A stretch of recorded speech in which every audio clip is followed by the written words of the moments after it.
Bismillahirrahmanirrahim. Assalamualaikum warahmatullahi wabarakatuh. Perkenalkan, nama saya Muhammad Jibril Burahima. Saya dari kelas 4 PAIB. Ingin membawakan materi tentang kepemimpinan perempuan dalam perspektif hadis. Jadi saya mendapatkan referensi dari NU Online, dari situs NU Online.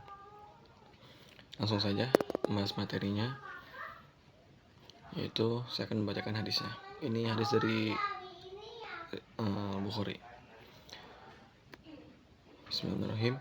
Haddasana Usmanu Nul Haisami haddasana Aufun Anil Hasani an Abi Bakro qala laqad nafa'anillah bi kalimatin sami'tuha mir Rasulillah sallallahu alaihi wasallam. Ayyamal jamali ba'dama kidtu an al-haqqo mi ashabil jamali fa uqatila ma'ahum qala lama balagha Rasulullah sallallahu alaihi wasallam anna ahla farisa qad malaku alaihim bintakis ro qala lan yufliha qawmu walau amrohumum ro'atan. Nanti saya akan bacakan artinya. Dari Utsman bin Hasan, dari Auf, dari Hasan, dari Abi Bakrah berkata, Allah memberikan manfaat kepadaku dengan sebuah kalimat yang didengar dari Rasulullah SAW pada hari menjelang perang Jamal. Setelah aku hampir membenarkan mereka, yaitu Ashabul Jamal, dan berperang bersama mereka ketika sampai kabar kepada Rasulullah SAW bahwa bangsa Persia mengangkat putri Kisra sebagai pemimpin, dan beliau bersabda, tidak akan beruntung suatu kaum yang menyerahkan urusan mereka kepada wanita. Hadis riwayat Bukhari. Sanadnya hadis ini diriwayatkan oleh Imam Al-Bukhari, salah satunya dalam Kitabul Fitan. Bagian pembahasan tentang konflik dan fitnah selain diriwayatkan dalam Sahih Al-Bukhari, hadis ini juga diriwayatkan dalam Musnad Ahmad bin Hanbal, Sunan At-Tirmizi, Musnad Al-Tabarani, dan juga Sunan An-Nasa'i. Terus matanya dari hadis ini diriwayatkan jalurnya dari Utsman bin Hasan yang bersambung sampai sahabat Abu Bakrah yang bernama Asli Nafi bin Al-Harits.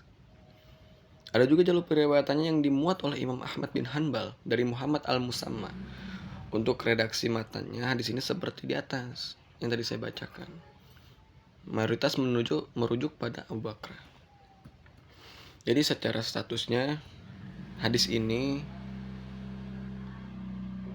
para ulama menyepakati bahwa ia berkualitas sahih. Nah, salah satu konsekuensi yang dari hadis yang dihukumi sahih adalah ia dapat menjadi dasar hukum hujjah atau kaum menyerahkan urusannya kepada wanita. Dari pernyataan Nabi, tidak akan beruntung suatu kaum yang menyerahkan urusannya kepada wanita. Jadi sangat disayangkan sekali pada yang menyerahkan pemimpin kepada wanita. Dan pada dasarnya wanita itu tidak tangguh, tapi cuma ada sisi baiknya dari dua ini, antara pemimpin laki-laki dan juga perempuan. Kalau perempuan itu memang tangguh, cuma tidak setangguh laki-laki, dan juga sangat dihormati kalau laki-laki itu. Juga kita mulai dari para Pencarah hadis menjelaskan peristiwa apa yang menyebabkan Nabi berujar demikian. Al-Kisah Negeri Kisra. Jadi diceritain lah Negeri Kisra.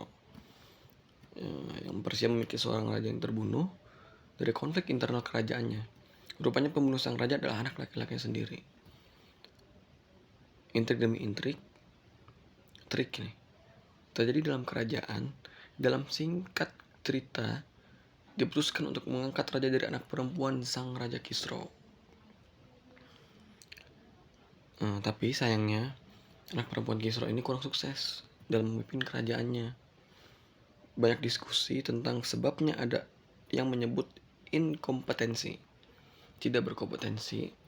Ada juga yang menyebutkan bahwa kemunduran kerajaan itu akibat Kisra merobek surat dakwah dari Nabi pada saat itu perang. Maka kualatlah dengan terjadinya peristiwa ini. Terpaksa anak perempuan menjadi raja. Perempuannya menjadi raja, dan doa Nabi mengenai kemunduran kerajaan pun terkabul akhirnya. Dan demikian kurang lebih keterangan dalam jurus ini. Jadi sebenarnya hikmahnya banyak. Untuk perempuan ini, sebenarnya kepemimpinan perempuan ini juga sangat dibutuhkan dalam apapun lah. Jadi kayak contohnya perang Yarmuk, yang saya ingat perang Yarmuk yang tiba-tiba ketika pasukan Islam tidak lebih dari cukup dari pasukan Romawi, akhirnya majulah pasukan Romawi mencapai benteng terakhir umat Islam. Jadi di situ perempuan pun ikut serta untuk berperang melawan Romawi, melawan orang kafir. Dan itulah sisi baiknya wanita. Kita pun perlu yang namanya kepemimpinan seorang wanita. Siapa untuk zaman ini? Yaitu ibu kita. Jadi hikmahnya itu. Contoh, bukan hikmah, ini adalah contoh. Kalau misalkan untuk menjadi pemimpin suatu negara itu tidak baik perempuan, karena laki-laki masih banyak. Berikut penjelasannya. Terima kasih. Assalamualaikum warahmatullahi wabarakatuh.